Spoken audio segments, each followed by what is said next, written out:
Olá pessoal, eu estou aqui com o Geraldo Vespar. Eu vou estar gravando os 20 estudos populares brasileiros para violão solo, para guitar cop, e ele vai fazer uma entrevista.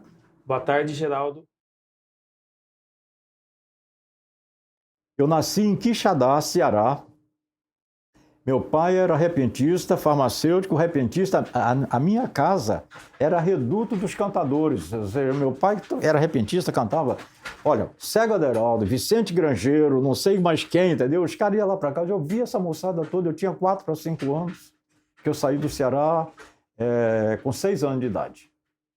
Aí fui para São Paulo. Moramos em Guararapes uma temporada, depois fomos para Goiânia, para Anápolis.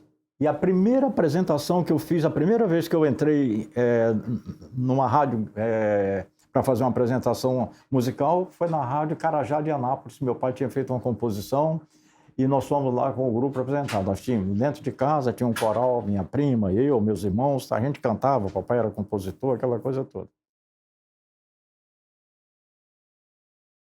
Quando eu cheguei no Rio de Janeiro, o que acontecia de mais importante na música popular brasileira era Valdir Calmon e Djalma Ferreira. O Djalma Ferreira tinha uma boate Drink e o Valdir Calmon tinha uma boate Arpege. Uma do lado da outra. Eu fui trabalhar com o Valdir Calmon. Então eu trabalhava com o que tinha de mais importante. O Valdir Calmon tinha um programa patrocinado pela S. Simões, que era uma casa de luz de cristais na televisão, no Canal 13, lá no Posto 6. E eu fazia parte desse grupo dele, tocando samba. Já era um samba, na época era chamado de samba telecoteco. A Copacabana Disco foi a primeira gravadora a ter uma orquestra contratada para gravar as produções dela. E o Valdir Calmon, como artista da casa, me indicou para fazer parte dessa orquestra. E ali eu conheci Elisete Cardoso, Moacir Silva, Luciene Franco, que abriu um espaço maravilhoso para mim, me apresentou, inclusive o avô do Sérgio e Eduardo Abreu, né, que o pai dela estudava com eles. E dali eu fui me tornando conhecido. Depois a Odeon comprou meu passo, me tirou da gravadora da Copacabana, me trouxe para a Odeon. Na Odeon, então, eu conheci Clara Nunes, Bete Carvalho, Elisete Cardoso, e Roberto Ribeiro, João Nogueira. Então, bota uma infinidade de pessoas. EMI Odeon e Rede Globo foram as experiências mais ricas artística e musicalmente da minha vida. Eu comecei a trabalhar na EMI Odeon em 64. Olha só, tem tempo, hein? 64, eu saí da Copacabana, fui para lá, para EMI Odeon, e trabalhei lá até 78. Na Rede Globo eu comecei a trabalhar em 78, quando a EMI Odeon dispensou a orquestra, aí me contrataram para a Rede Globo para fazer a novela Dancing Days. Eu fiquei na Rede Globo Televisão de 78 até 91. Trabalhei 14 anos lá. Agora, o que eu aprendi? Quem era o cast quais eram os músicos importantes, quais eram as escolas que atuavam dentro desses dois métiers.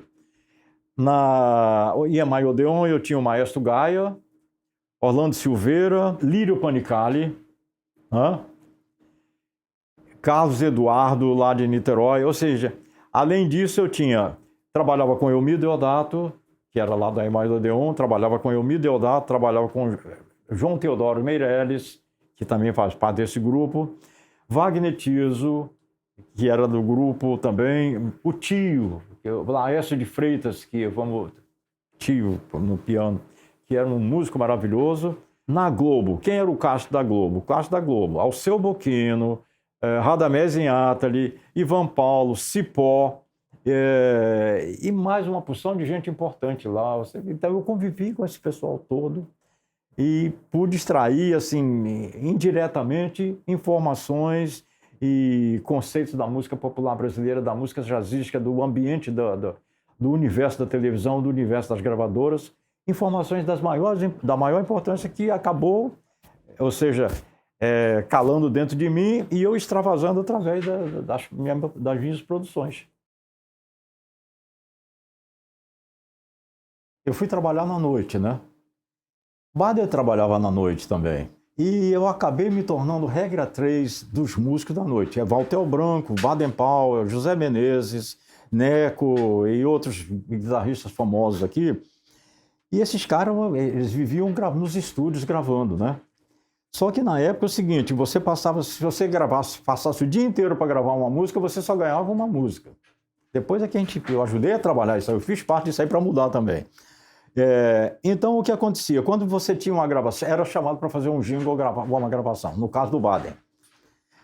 Quando a gente tinha intimidade, quando aparecia um trabalho para ele, onde ele ia gravar 2, 3 músicas, e ele já tinha fechado o trabalho de uma música, Geraldinho, vai lá para mim, faz aquela gravação lá, que ele pegava a parte maior, mas eu entrei de regra 3 assim, entendeu? E foi assim que eu fui ganhando conhecimento e me estabelecendo dentro do meio musical carioca. Foi assim. Elisete Cardoso e Baden Powell no Canecão. Era um show, né? Existiam apresentações da Elisete com o Baden, apresentações do Baden como compositor, solista, aquela coisa, eles eram as atrações. Eu trabalhava na orquestra com o maestro Gaia. Existia uma orquestra que acompanhava os números musicais da Elisete quando ela não estava com o Baden. Né? Baden no palco com a Elisete e eu na orquestra da orquestra do Gaia. O Paul Moriá veio ao Brasil para fazer o lançamento das canções Medalha de Ouro, através do Flávio Cavalcante, que ia lançar com o Erlon Chaves, aquela coisa toda. E ele foi assistir o show da Elisete Cardoso, porque existia o interesse dele em convidar o Baden para ir para o Japão com ele. E ele convidou. Só que o Baden estava com a agenda cheia de compromisso lá. Eu lembro que eu estava sentado tocando lá, entendeu? Na orquestra, no posto, lá no canto, né? Alguém bateu nas minhas costas, entendeu? Eu olhei, era o Baden, estava aqui. Passa no meu camarim depois que eu preciso falar contigo. Aí eu fui ao camarim dele, depois que acabou o show, fui lá falar, o Paul Moriá está aqui, me convidou para ir para o Japão e eu não posso ir. Você quer ir? Bom, vamos lá para o Japão. O João Nogueira, cantor, compositor, um dia entrou no estúdio e eu estava gravando uma música dele, do João Nogueira. O João gostou pô, legal. O Milton Miranda, que era diretor da EMI Odeon na época, diretor artístico, atendendo um pedido do João, o João falou, olha, eu quero esse garoto para fazer uns arranjos para mim aí, porque eu vi ele tocando na música. Não, tudo bem, isso é cria da casa aí. Me deram um maior apoio naquela época. E o João levou para a EMI Odeon o Joel Nascimento. O João chegou lá impressionado com o Joel Nascimento, porque o Joel Nascimento tocava um bandolim diferente de todo mundo, a ponto de depois, com o Radamés fazer milhões de elogios para o Joel Nascimento. E com o Joel Nascimento foi o grupo Camerata Carioca, que o Rafael fazia parte desse grupo. Quantos anos tinha o Rafael, mais ou menos? Ele tinha 16 para 18 anos quando eu conheci. Ele já tocava muito violão, né? Então é o seguinte, foi através dessa gravação do João Nogueira e através da Camerata Carioca, que depois se transformou num grupo que começou a homenagear o Radamés, que o Radamés também gostou desse grupo, principalmente do Rafael, né? Ele achava o Rafael um gênio tocando, tinha uma admiração. O Rafael realmente tinha uma facilidade para se expressar, né? E viramos amigos, então eu passei a fazer a parte do quadro de arranjadores e o Rafael, toda a gravação minha, o Rafael estava lá. Ou era o Rafael tinha vantagem de poder tocar, ele tocava o violão 6 cordas e tocava um 7 cordas muito bem. O Rafael poderia ter sido, se ele tivesse vivo, poderia ser um substituto do Orondino, o Dino 7 cordas, que é um cara também que eu convivi muito com ele, que é, digamos assim, a referência maior no violão 7 cordas regional da música popular brasileira. E o Rafael tinha toda aquela, e muito mais técnica que eu digo, porque ele já nasceu técnico, o Rafael já nasceu técnico, né? Uma facilidade para tocar, para se expressar, e viramos amigos. O Inhata, quem trabalhava com ele era o José Menezes. Você sabe que o Inhata tinha um quinteto, né? Uhum. Que era ele, o Vidal, o José Menezes guitarra, o Chiquinho do acordeon e o Luciano Peoni de bateria. E ele gravava umas historietas produzidas pelo Braguinha. O Braguinha lá na Toda América. A Toda América, uma gravadora, um selo, e tinha umas historietas que o Braguinha produzia para o mundo infantil. E o Radamés é que fazia os arranjos. Como o garoteiro, o Menezes não pôde participar da gravação, eu fui substituir o Menezes. Eu lembro que o Olhares, entendeu? Eu com cara de garoto lá naquela época, acho que eu tinha 22 anos, por aí assim. Radamés, quando eu saí de Goiânia, eu ouvia falar, é um monstro sagrado, né? Pô, de repente eu estou no estúdio vendo o Radamés reger, tocando piano, regendo, um som lindo, o som das cordas do Radamés. O Radamés escrevia muito bem para cordas. Eu ali, tudo bem. Eu já tinha estudado lá em Goiânia um álbum do Mauro Giuliani, 20 estudos para violão. Aquilo me ajudou muito a ler a técnica do violão. O Radamés não escrevia cifra, nem simplesmente uma linha melódica. Ele escrevia uma parte de violão, como está aqui. Né? Gravei com eles lá, não teve problema, não comprometi ninguém, me saí bem. E outra coisa, naquela época gravava-se nascer. Se houvesse um erro, eu tinha que fazer tudo de novo. E o Radamés me elogiou a ponto de futuramente até escrever um estudo e me homenagear. Virou meu amigo. Radamés virou amigo e ele me disse que aquele estudo ele compôs baseado no ritmo que eu fazia no violão. Ele pegou aquilo com um mote, entendeu? E dali ele desenvolveu uma composição. Ele disse que baseado no que eu tocava, nas gravações que eu participava dele e que ele ouvia do meu violão. Uma coisa é você trabalhar com músico sofisticado, que toca um piano com harmonia, como eu trabalhava com Luizinho Essa, Hélio Delmiro, que era um violonista maravilhoso, entendeu? Que tá sempre presente nas minhas gravações. Outra coisa é você trabalhar com músico que faz a música na caixa de fósforo, que traz para você batendo na mesa, e aí você tem que pegar aquela música, escrever, harmonizar, fazer o arranjo a ponto do cara chegar... Essa música é minha? Fui eu que compus isso aí?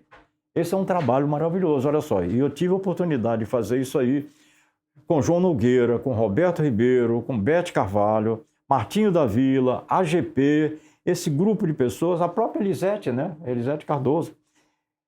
Eu fiz um arranjo para Elisete que todo mundo meteu o malho nela, entendeu? Porque ela cantava uma música problemática. Enquanto todo mundo estava lutando para parar de beber, ela gravou: eu bebo sim, não estou bebendo. Tem gente que não bebe, está morrendo. Eu fiz aquele arranjo, entendeu? A Elisete explodiu, vendeu o disco, ela estava meio desconhecida. Então, eu ingressei nesse caminho aí, conheci, olha, Nuno Eliseu Massal era patrimônio da música popular brasileira na escola, tocando samba. O Wilson das Neves, eu produzi o primeiro disco do Wilson das Neves. O primeiro disco dele nós fizemos Wilson das Neves, Música para Dançar. Eu até escrevi um texto lá, o abominável Homem das Neves. Foi preciso esclarecer o seguinte, que não era abominável do cara terrível, não. Era abominável porque o cara tocava muito, era uma concepção musical avançada para a época.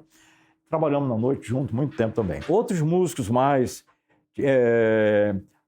pessoas que eu vou falar, que você não conhece, nem talvez nunca são, digamos, os órfãos da música popular brasileira que ninguém lembra, entendeu? Mas que deram uma contribuição, que ajudaram a música de raiz a se fortalecer.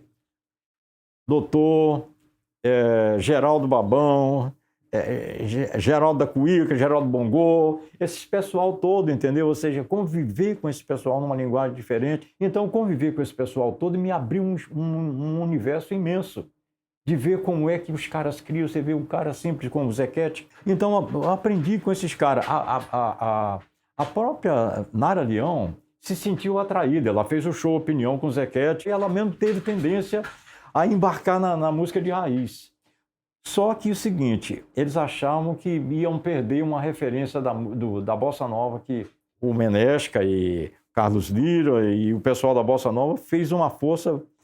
O Tom, não sei se ele politicamente estava envolvido nisso aí, mas que a maioria da Bossa Nova, Ronaldo Bosco e outros mais, queria, não, a Nara Leão não pode sair da área da Bossa Nova, ela é a nossa representante maior na Bossa Nova, não pode ir para música de raiz, não tem nada a ver. Embora ela tenha se sentido atraída, tanto que eles desabafaram. Mas essa música tocou muito, ou seja, o samba de raiz que a gente gravou, disse que fui por aí. Então, isso abriu um caminho. Depois eu vim gravar com o Martinho da Vila, o coral da Companhia Docas do Rio de Janeiro, que eu regi durante 5, 6 anos lá, era um coral composto de engenheiro até o faxineiro. O faxineiro tem mais musicalidade do que o engenheiro. É incrível, rapaz. Você vê os caras do morro, os estivadores, você precisa ver. Darcy da Mangueira, Noca da Portela, Mano Décio da Viola. Pô, esse pessoal, como o samba flui na cabeça dos caras, como eles se expressam numa facilidade. E isso realmente enriqueceu demais a minha convivência e os meus conhecimentos com a música de raiz. A Bossa Nova, antes do Tom Jobim, antes do João Gilberto aparecer, o pessoal da noite já tocava um samba sofisticado, com harmonia sofisticada, os pianistas da noite, entendeu? Ela surgiu na noite, embrionariamente, surgiu na noite ali, Antônio Maria, pianistas, João Donato, esse pessoal todo trabalhava na noite. O Batista, um pianista que me recebeu, que era de Goiânia, que trabalhava aqui, que veio para cá com a Dalva de Oliveira, esse cara já tocava moderno, a presença do Oscar Peterson, do Bill Evans, desses pianistas famosos que criaram escola no mundo inteiro, já estava presente lá no músico popular brasileiro que trabalhava na noite. E eu convivia com esses caras todos. Eu preciso criar alguns estudos onde eu possa ensinar o cara o que é síncopa, o samba sincopado, o que é uma toada brasileira, qual é o espírito, a essência de uma toada brasileira, a essência de um baião, de um forró, de uma catira. Né? E para isso é o seguinte, eu juntei todos os elementos. Aí se você ver, aí você tem as escalas, até da decafônica estão presentes, né? Um pouco do decafonismo está presente aí. Essa mistura desses conhecimentos, de todas essas informações que eu recebi, eu tentei sintetizar e criar um tipo de estudo que fosse fácil, parece fácil. Não é uma linguagem de elite, que só um grupo toma o conhecimento. Não, é uma linguagem que você liga o rádio e está lá presente. Vai para a televisão, está lá presente. Você vai assistir um show ali, não sei, está presente. Então, isso torna a coisa fácil. Mas quando você põe isso no papel para escrever e tocar tecnicamente, aí você vai, poxa vida, parece fácil de tocar, mas não é tão fácil assim, né? Quando você ingressa no mundo da composição, você começa a ver o seguinte, tocar é até tão pouquinho, porque você vê a vastidão, que é a imensidade que é de você poder se expressar musicalmente. Você tem uma orquestra na sua mão, você pode fazer milhões de coisas, você não fica limitado, entendeu? A técnica de um instrumento, seja ele piano, violão, o que for. Não, você tem uma amplitude, uma dimensão imensa para você se expressar, você pode trabalhar com naipes distintos, coloração sonora diferente, você pode criar, dar vazão à sua criatividade da melhor maneira possível.